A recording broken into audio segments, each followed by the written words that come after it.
Ramai Alice Noreen dianggap tak ramah ke Natalie Holscher imbas tak menyapa saat ketemu.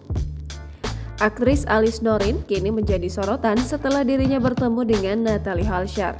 Bukan tanpa sebab, Alice Noreen menjadi perbincangan publik lantaran disebut tak ramah ke Natalie Holscher.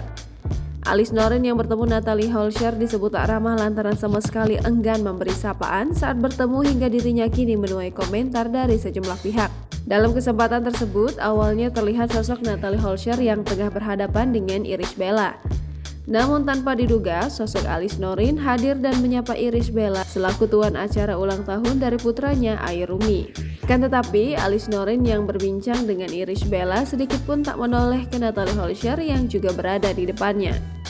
Bahkan saat itu Alice Noreen justru pergi menjauh dari Irish Bella melewati Natalie Holscher. Hal tersebut pun sontak membuat Alice Noreen yang enggan memberikan sapaan kepada Natalie disebut netizen tak ramah.